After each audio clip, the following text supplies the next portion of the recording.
diferente al dibujo esquemático que está aquí abajo, ¿sí? Esto es lo físico y esto sería el esquema simplificativo. Se le llama jaula de ardilla por la forma, ¿sí? Son unas barras que tienen dos anillos cortocircuitados en los extremos. Eso forma la famosa jaulita donde ponemos los hampers, no sé, ¿no? Acá es la ardilla, entonces eso se llama jaula de ardilla. Es el esquema físico que le corresponde a este. La diferencia está en que acá, en las chapas, entre este aro y ese aro, hay chapas muy delgadas para evitar las pérdidas por corrientes parásitas de Foucault. Es una máquina de corriente alterna. Nosotros necesitamos reducir esas pérdidas, lo mismo que pasaba en el transformador. Yo les había dicho en aquella oportunidad que si disminuíamos la sección de las chapas, bueno, mejorábamos las pérdidas por Foucault porque aumentaba la resistencia eléctrica que la chapa le ofrece a esas corrientes que son inducidas en el nado. Entonces, entre este aro y este aro hay chapas apiladas, una al lado de la otra y aisladas, que representan el núcleo de la jaula de ardilla, del rotor jaula de ardilla. Este otro modelo que tienen acá es un modelo de tipo rotor bobinado. Es de la misma características de funcionamiento que el rotor jaula, nada más que en lugar de tener barras, tiene bobinas, unas bobinas trifásicas también, que van conectadas a tres anillos, como los que ven allí, que se llaman anillos rosantes. Esos anillos se conectan a través de las escobillas a un dispositivo que se llama reóstato de Danán, que es ese dispositivo cilíndrico de color negro que tienen en el grupo generador. Ustedes ahora no la estamos usando, la clase que viene el viernes van a ver cómo se usa. Ese dispositivo me varía la resistencia de estas bobinas y con eso mejoramos las condiciones de arranque de este motor. Por supuesto, tiene que ser de este tipo, rotor bobinado. ¿Por qué? Porque el rotor jaula de ardilla no permite tener esos anillos usantes. ¿Por qué motivo este motor es barato? Bueno, precisamente porque esta jaula se construye con el material de desperdicio, digamos, con la chapa que se construye el estator. El estator se hace de chapas ranuradas.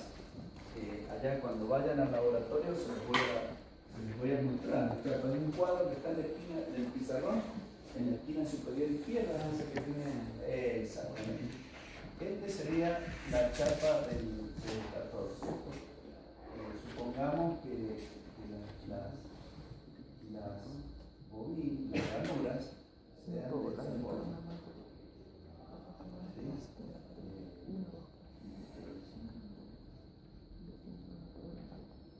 Al revés, y bueno, voy a tener que terminar al revés.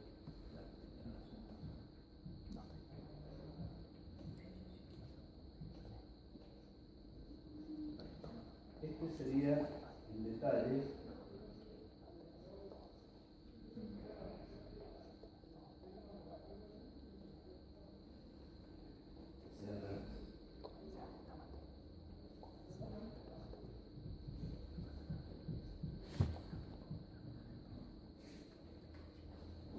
y ahora voy.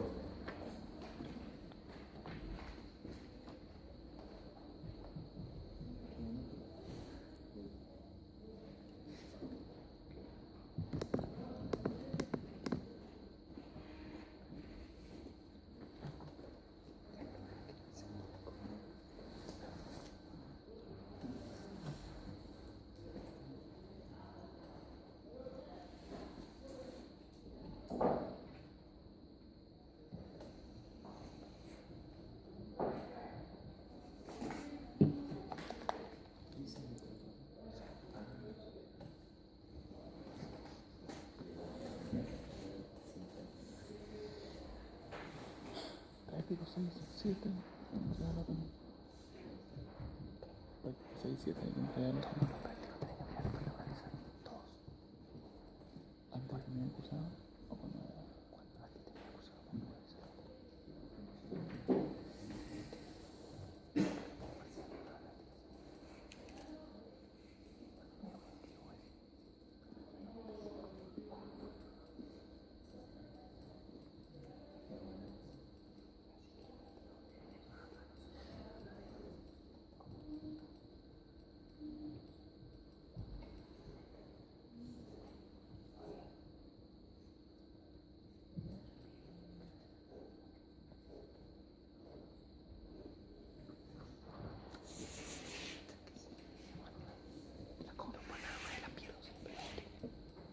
esta sería la chapa. Y lo que me quedaría sería esto.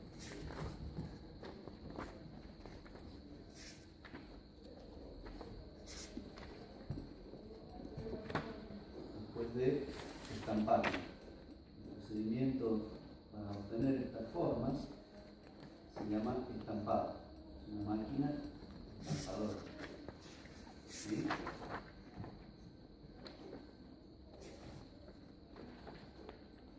Entonces las bobinas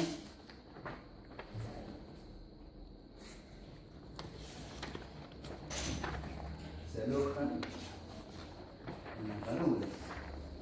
Acá.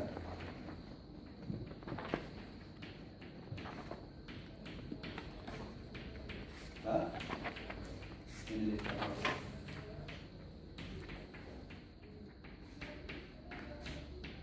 Por supuesto, acá va un poncho para que no se salga, que es de cartón o patinajes.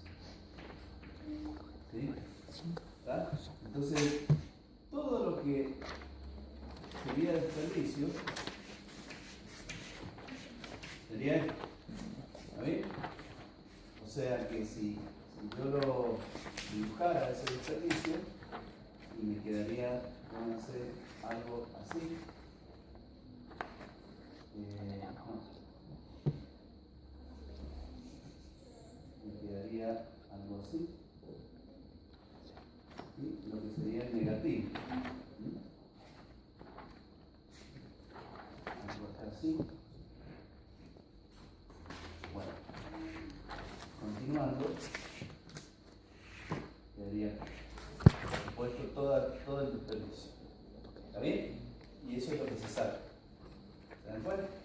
Entonces, todas esas chapas, que son esta que está rayada acá, ¿sí? Yo lo saco.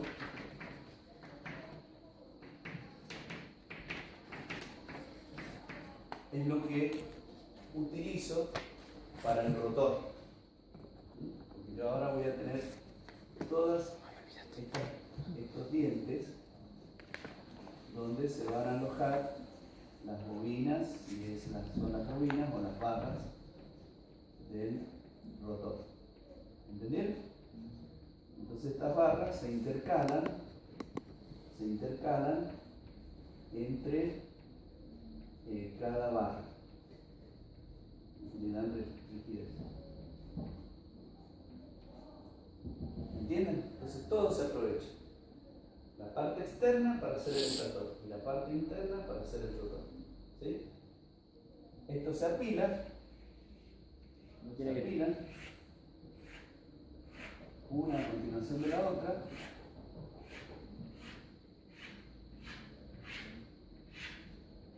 Y acá se van colocando las distintas chapas. Y entre ellas esas barras que son las barras de cobre. ¿Sí?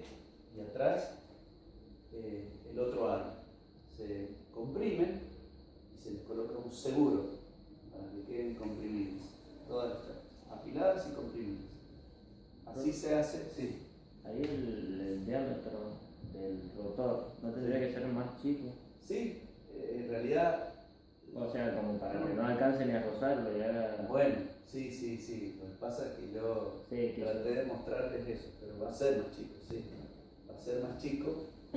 Y si no, como que encastraría. Claro. Se hace más chico, incluso el corte, después se corta con otra matriz. ¿Está bien? Pero quise mostrar que eso es lo que sería desperdicio, pero se matriza y queda así más chico. ¿Está bien? En realidad la misma matriz tiene la forma corta más Corta todo uno. Corta todo de uno, pero lo hace más abajo. ¿Está bien? Está bien la observación, es cierto, si no, no va a entrar. ¿Está bien? ¿Se entiende? Lo que pasa es que yo lo estoy haciendo a mano, pero casi que me animo a hacerlo más chico, pero es más Imagínate que le hace un zoom y la frecuencia que depende del resbalamiento. Las corrientes parásitas o de Foucault y las de histéresis son función del cuadrado de la frecuencia. Como la frecuencia es más baja, esas corrientes inducidas también son pequeñas. Entonces no tiene grandes pérdidas en el núcleo. ¿Está bien? Si bien es corriente alterna, las pérdidas no son tan altas como en el transformador. Entonces yo puedo usar chapas que no necesariamente tienen que ser chapas de excelente calidad, como son las chapas ferromagnéticas que se usan para el transformador. Y eso, profe, aumenta la resistividad del silicio. Claro. Por eso también para... Sí, igual que el transformador, pero acá podríamos usar chapas de inferior calidad. De hecho, bueno, ahora no lo van a encontrar, pero habían motores en la época nuestra, en los aceites de lubricante de los autos o los aceites comestibles, no había tanto PVC, no había tanto plástico, ¿está bien? O sea, los tetras, los envases plásticos, relativamente son modernos para nosotros. Por ejemplo, la petroquímica, que es la planta que está pegada a YPF, esa planta no es muy antigua. Se inauguró, no sé, yo debo haber tenido 16, 15 años cuando se inauguró esa planta. Y esa planta es la que produce la materia prima para los plásticos, para todo lo que es envases plásticos. Es decir, la revolución de los plásticos acá, por lo menos en Argentina, no es tan reciente, o sea, no es tan vieja, es más bien reciente. Entonces, se usaba mucho la hojalata. Todos los envases para los aceites de los vehículos venían en latas de 5 litros, de 4 litros, eran tachitos de hojalata. Y todo venía así. El aceite comestible también, la patrona, el cocinero, todos venían así. Cuando empieza a crecer la industria de los plásticos, bueno, la hojalata es más cara. Entonces, como había mucha hojalata, esa hojalata era prácticamente residuo, se tiraba, ¿cierto? Bueno, algunos se ocupaban para hacer la jaula de ardilla de estos motores. Por supuesto que el rendimiento es malísimo. También se usaba para las reactancias de los tubos fluorescentes. Estos tubos llevan para poder funcionar un dispositivo que se llama reactancia. Es una reactancia de choque, una bobina de choque. El balasto. El balasto. Bueno, ese balasto lo hacían con esas chapas, porque tampoco importaba la pérdida de ellos. Pero tenían el problema que eran súper ruidosos. Pasaba un tiempo y claro, eso se afloja por la vibración y generaba un ruido muy molesto. Hoy ya no se hacen así, son bien compactas, ¿está bien? Por ese problema del ruido y las pérdidas. Así es que eso es lo que les quiero decir, que este motor es tan sencillo y es tan simple que funcionaría igual aún usando una calidad de chapa inadecuada, pero por supuesto con un rendimiento más. ¿Cómo funciona este dispositivo? Bueno, voy a repetirlo porque el día martes no hubo mucho quórum, pero yo lo expliqué a esto, así que vamos a repetirlo para todo el resto, para que no se queden colgados con el tema. ¿No clases ni más? Claro. Yo no encontré a nadie. ¿A dónde fuiste vos?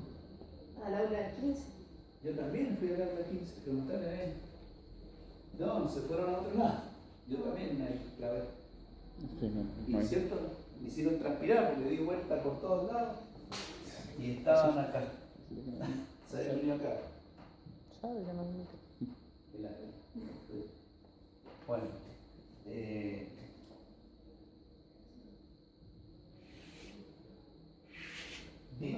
clases porque había gente y la facultad en rigor de verdad no cerró. Yo vine a trabajar. Y Corbacho también. Entonces, cuando está abierta la universidad, la aclaran en la página, actividades son,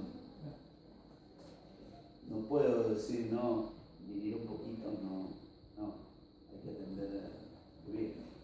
Vos si hubieras venido hubiera estado en la casa.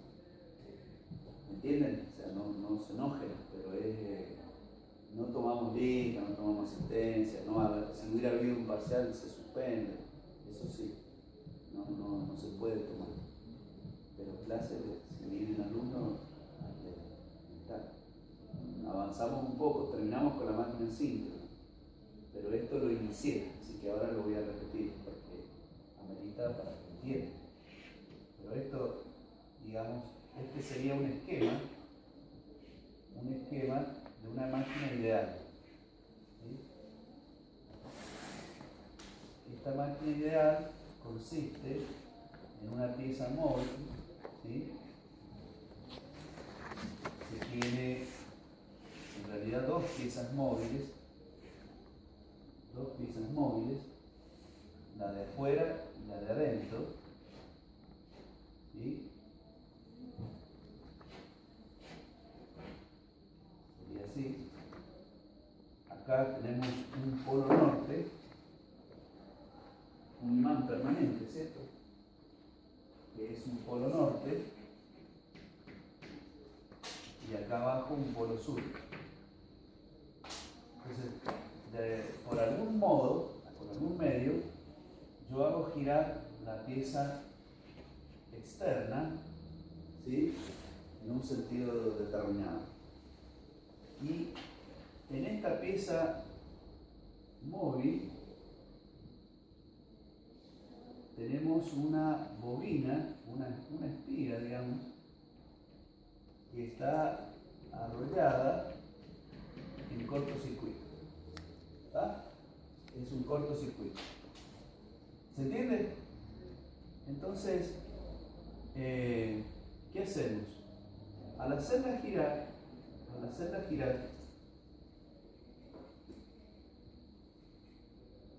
el campo generado por esos polos norte-sur barre la espiga en cortocircuito del rotor. ¿Está bien? La barre. Y entonces, al barrerla, por la ley de Lenz-Faraday, se induce una FEM. ¿Está bien? Al variar el flujo, en la espiga se va a inducir una FEM. ¿Cómo sabemos el sentido de la FEM? Por la regla de la mano derecha. Por la palma ingresada al flujo, el pulgar me indica el sentido de giro y estos cuatro dedos me dicen hacia dónde es la FEM. ¿Qué pasa? Como esta pieza está fija y la que se mueve es la externa, un observador en la pieza móvil ve como si girara en sentido contrario. ¿Está bien? Entonces, la FEM acá sería saliente y aquí abajo sería entrante.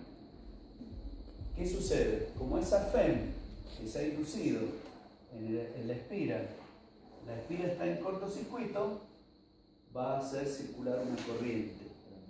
Esa corriente va a tener este sentido. ¿Sí? Ese sería el fundamento.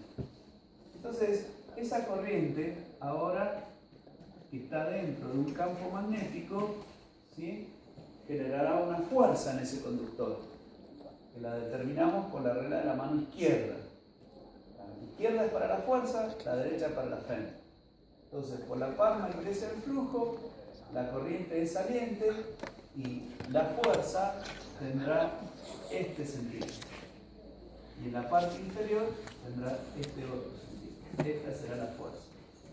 Esas dos fuerzas forman un par o cupla que hará girar a la pieza interna según este sentido. Ese sentido, si ustedes se fijan, tiene el mismo sentido que el giro del polo sur. Y esa es la primera, digamos, consecuencia. que ambas giran en el mismo sentido. Bueno, pero esa máquina, yo les acabo de decir, es una condición ideal, no es una condición real de esta máquina. ¿Por qué? Y porque para poder hacer que los dos dispositivos giren en forma independiente, bueno, no es sencillo mecánicamente, no es muy útil tampoco. Entonces, nosotros podemos, usando el concepto, ¿sí? Usando el concepto de campo rodante, lo que hacemos es reemplazar ese imán fijo por lo que se llama 3 bobinas desfasadas 120 grados, ¿sí?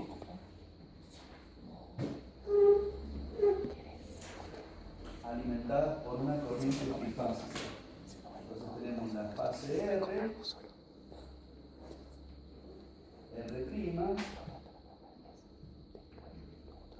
la fase S y la fase T.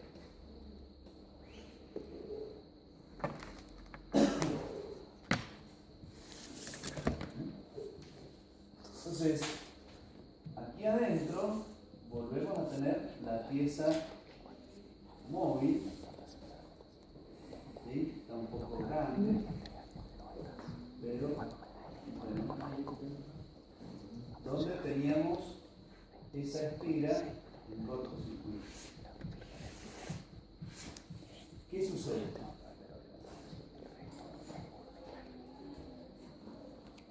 Esa pieza móvil, donde teníamos la espiga,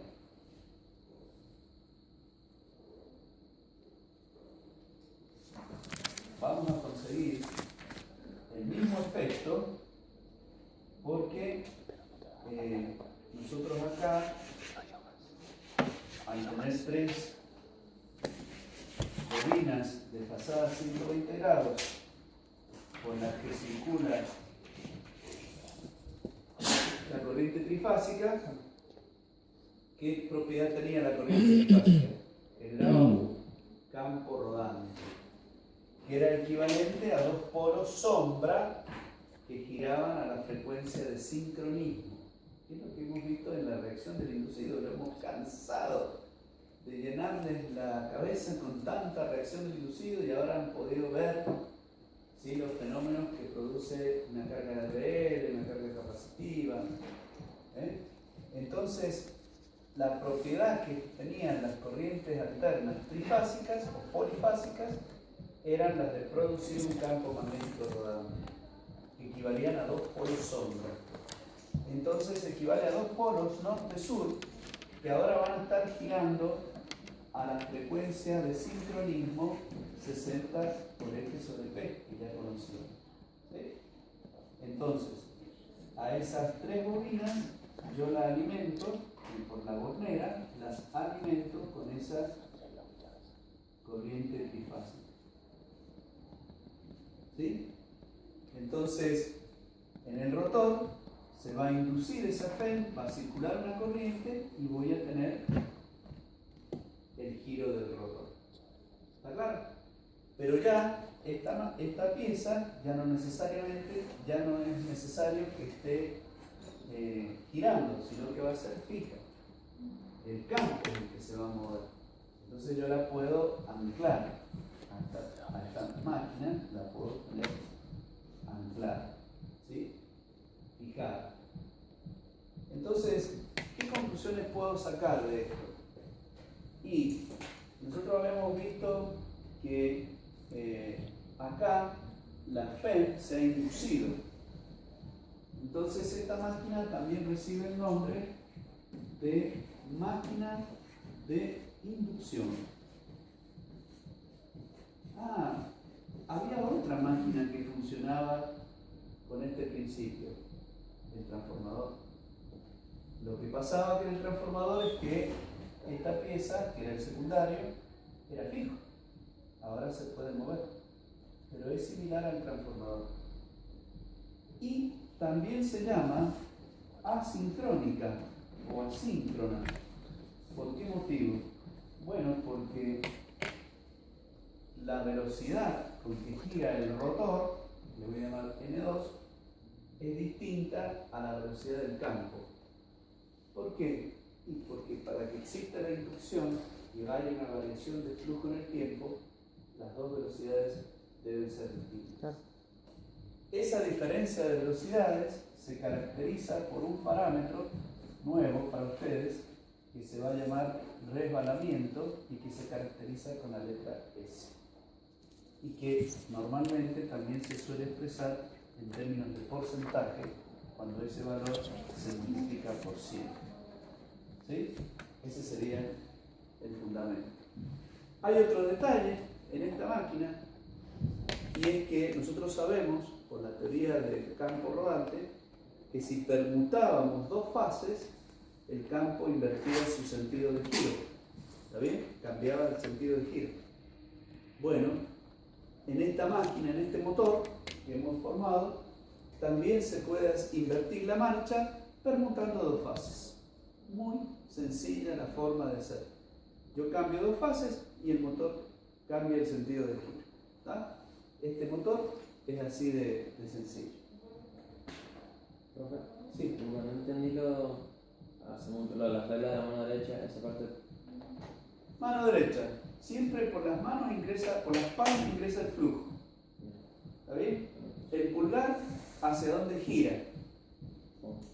En este caso, como la pieza interna está quieta y lo que gira es lo de afuera, imagínate vos que ves girar esta habitación. Si vos no mirás nada de lo que está fijo, va a parecer que te va a dar la sensación que vos te movés en sentido contrario. Es la misma sensación que nos pasa cuando estamos en un semáforo y vemos, nos distraemos y miramos un camión, un auto que está al lado y ese vehículo avanza. Nosotros nos da la impresión de que nos vamos para atrás. Es lo mismo. Acá este observador vería como que está girando él en sentido contrario.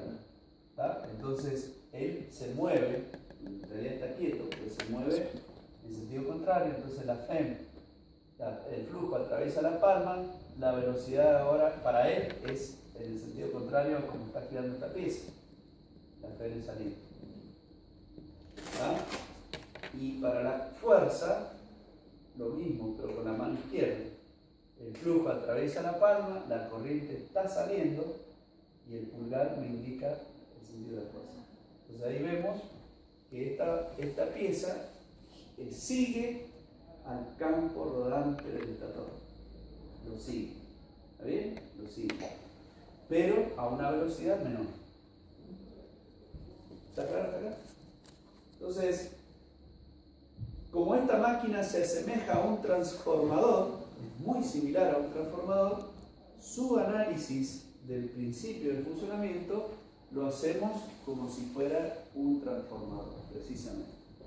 Entonces va a tener un circuito equivalente que primero lo vamos a analizar con el rotor detenido, es decir, el rotor parado.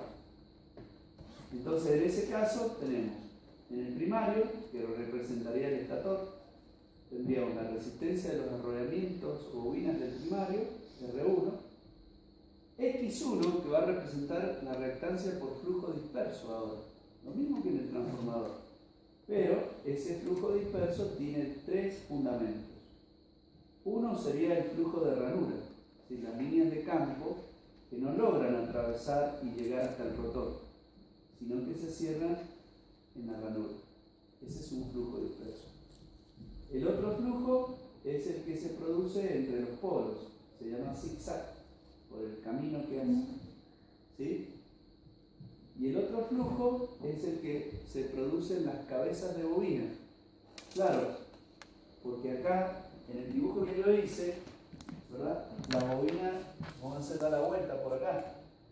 Esa sección que da la vuelta no interviene en la producción del par. ¿Está bien? No, porque no tiene flujo. ¿Sí? En ella no hay flujo. Entonces, en esa bobina, el flujo es disperso. ¿Qué? Porque porque es transversal. Es paralelo, digamos. Claro, es paralelo. O sea, son las mismas que vemos en la máquina simple. Exacto, las mismas causas de flujo disperso. En las máquinas rotativas generalmente y de corriente alterna los fenómenos son los mismos. ¿Tá? Entonces eso representaría la reactancia X1. El otro fundamento que es muy importante que empecemos a visorar, ¿sí? Empezar digamos, a prever, es que cuando yo reemplacé a esta pieza por las bobinas y alimentadas por corrientes trifásicas, esa frecuencia de las corrientes alternas es la frecuencia de la red, por eso se llama F1. Como la máquina tiene circuito abierto y rotor detenido, ¿qué significa eso? Y significa que esta espira que yo había puesto en cortocircuito, la he cortado, la he abierto. Si la abro, esa espira, voy a tener FEM, pero no voy a tener corriente. Si no tengo corriente, no tengo fuerza. Si no tengo fuerza, no tengo pan. ¿Está bien? Entonces, el esquema sería así como lo tienen acá, abierto. ¿Está bien? Por eso el rotor está detenido. La R2, bueno, tendremos una FEM E1, como en el transformador, y una FEM inducida E2, como en el transformador. La R2, que es la resistencia de los arrollamientos de cobre del rotor ahora. Y X2 representaría el flujo disperso en el rotor. La frecuencia de esa FEM que se ha inducido en el secundario, cuando el circuito está abierto, es la misma que la frecuencia de las corrientes del estator. Cuando se cierra es cuando cambia. Exacto. Ahí estaríamos casi igual que en el transformador. Sería un transformador, básicamente. ¿Qué diferencia va a haber? Que la corriente de vacío en el transformador era de alrededor de un 15%, el I0 porcentual, un 10 a un 15%. Bueno, en el motor ahora es un poco mayor, de 18 al 40%. ¿Por qué motivo? Y porque los flujos dispersos son mayores. ¿Qué pasa cuando cerramos el rotor pero lo mantenemos bloqueado? Ahora lo cerramos, lo cortocircuitamos como está acá, se van a inducir las fuerzas, pero yo lo bloqueo, no le dejo girar. Esa es ese estado es equivalente a un estado de cortocircuito en el transformador. ¿Está bien? En el transformador, cuando nosotros cortocircuitábamos el secundario, era la situación de cortocircuito. Ahora estamos haciendo eso y no le permitimos girar. Entonces, como no le permitimos girar, bueno, ahora la corriente acá será la I1 y por acá será la corriente I2. Pero la frecuencia, como no gira, va a seguir siendo la misma. ¿Sí? La frecuencia va a seguir siendo la misma. Si comparamos la corriente de cortocircuito con respecto a la corriente nominal, en el transformador podría llegar hasta valer 40 veces la corriente nominal. En este caso, en el motor, la corriente de cortocircuito llega de 3,8 a 8 veces la corriente nominal. Ya vamos a ver por qué es esa situación, que la corriente no es tan elevada en el caso del motor. Cuando está girando el motor, ahora yo lo libero, lo suelto, y estas fuerzas van a hacer que el rotor gire. Por supuesto, tenemos que seguir teniéndolo en cortocircuito. Pero en este caso va a suceder un fenómeno que allí no está señalado, y es el siguiente. Cuando está girando la frecuencia, ¿sí? Nosotros sabemos una piscita blanca. No la azul.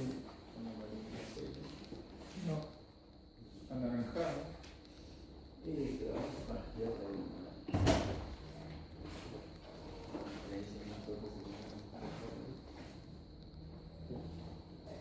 va a depender de la diferencia n1 menos n2 sobre 60. La frecuencia de las corrientes inducidas en el rotor dependen de la diferencia de velocidades. Entonces, si yo despejo del resbalamiento de ese valor, me va a quedar que es P por S1 sobre 60. Pero resulta que P por N1 sobre 60 es F1. Entonces, de esa forma me queda que la frecuencia de las corrientes inducidas en el rotor depende del resbalamiento multiplicado por F1. Entonces, Eso ocurre cuando ya comienza a dejarlo girar. cuando ya lo dejo girar. Entonces, ¿qué sucede? Yo voy a tener en este circuito equivalente dos frecuencias. En el primario la frecuencia 1 y en el secundario la frecuencia 2. ¿Qué sucede? Esas dos frecuencias no son iguales. ¿Está bien? No son iguales. Entonces, como no son iguales, ese diagrama, cuando yo lo quiera llevar a un diagrama vectorial, como hacíamos en el transformador, no voy a poder hacerlo en uno solo. ¿Por qué? Y porque son fasores, si ustedes recuerdan, y tenía la FEM menos E1, tenía la I1 por R1 y a 90 grados más J y 1 por X1. Esto me daba la tensión 1 sub 1. En el rotor, teníamos la I2. Acá teníamos la I2.1. Acá teníamos la I2 por R2. Y acá teníamos la J y 2 por X2. Y eso me daba la tensión 2. En estos diagramas, todos estos eran fasores que estaban girando a la frecuencia angular omega, que era igual a la frecuencia de la red. ¿Sí? Que era la frecuencia de la red donde estaba puesto el transformador. Ahora, en esta máquina, estos fasores van a girar a la velocidad 1 y estos van a girar a la velocidad 2. ¿Está bien?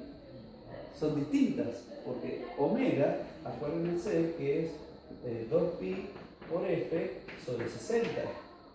Entonces, si este gira a F1, es omega 1. Pero los de abajo, los del secundario, van a girar a omega 2, que es 2pi por F2 sobre 60. Y el F2 vale eso, S por F1, no vale F1. Por lo tanto, tengo un problema para la representación de este diagrama en uno solo, porque no todos los fasores giran a la misma velocidad como pasaba en el transformador.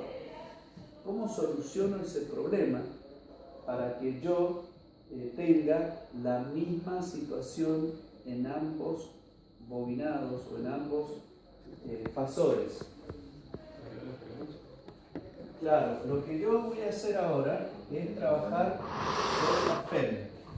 ¿Sí? Trabajar con la FEM. La FEM E2 ahora la FEM E2 en movimiento, ¿sí? En movimiento, nosotros sabemos que era 444 N, la frecuencia 2, L2 por un factor de bobinado y el flujo, ¿sí? Entonces, este valor lo puedo transformar en lo siguiente: 4,44 por N2 por SF1 por K y por el flujo. Entonces, este valor se va a transformar en S por E2. Porque el 444 por N2 por F1 por K y por el flujo sería el valor de E2 con rotor detenido. ¿Entienden? ¿Se entiende? Y la X2, S, ¿qué será? I2pi por F2 por L2. Pero F2 es igual a S por F1 por L2. O sea que la X2 de S va a ser igual a S por X2. ¿Entienden? Perdón. Y sí, está bien. este valor sería, me quedó esto, acá no lo van a ver. Me quedó este valor este y este, que corresponde a x2 multiplicado por s. ¿Está bien? Entonces, fíjense que acá hemos hecho esa x2s, ahora es este valor, ¿ven? S por x2, ¿sí? Y este valor R2, bueno, ese valor no tiene frecuencia. La resistencia no está afectada a la frecuencia. La reactancia sí. ¿Está bien?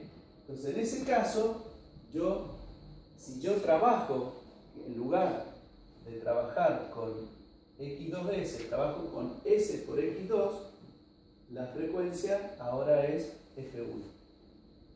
¿Se entiende? Entonces, el diagrama vectorial lo puedo hacer en uno solo. ¿Sí? El diagrama vectorial ahora sí lo puedo analizar en uno solo porque giran a la misma frecuencia. Pero el valor de x2 ya no es x2s, sino el que es s por x2. ¿Está bien? Ese es el cambio que hemos hecho allí. La otra situación es analizar la corriente. La corriente, ¿qué sería? Y la FEM sobre la impedancia. R2 más JX2. ¿Sí? Entonces, este valor es igual a S por E2 sobre R2 más JX2. ¿Sí? ¿Qué hacemos? Este valor, este sería X2S, este sería por S. Si yo divido todo por S, me va a quedar esta expresión. ¿Sí? La corriente del secundario sería la FEM en marcha sobre la impedancia en marcha. Esa FEM en marcha vale S por E2. Y la reactancia es X2S, que es lo mismo que S por X2. Lo acabamos de ver acá. El X2S es lo mismo que S por X2. Lo he puesto ahí. Entonces, si este S lo paso dividiendo, me queda E2 sobre R2 sobre S más JX2. ¿Está bien? La corriente del secundario tendría este valor. Eso explica lo que yo he hecho aquí. Acá. ¿Ven? La resistencia ahora se llama R2 sobre S. Este valor ahí, a esa S no iría. ¿Está? Entonces, esa resistencia R2 sobre S nueva, ¿está bien? Es una resistencia nueva. La puedo descomponer como una resistencia R2 más una resistencia R2 por 1 menos S sobre S. Vamos a sacar. ¿Qué hizo? He alterado todo. ¿Y estará bien? Y probemos. R2 más R2 sobre S menos R2. Porque S sobre S es 1. Entonces simplifico acá. Es lo mismo. Me quedo tranquilo. ¿Está bien? No hice nada raro. Simplemente lo expresé de otra forma. ¿Pero por qué me sirve? Y porque ahora la resistencia R2 es esta. Quedó solita. La X2 quedó solita. Igual que en el transformador. Porque era la resistencia del arrollamiento secundario. X2 es la reactancia por flujo disperso, pero ahora se agregó esta resistencia. Para poder hacer esa transformación que acabo de decir, de llevarlo todo a una sola frecuencia, tanto el secundario como en el primario,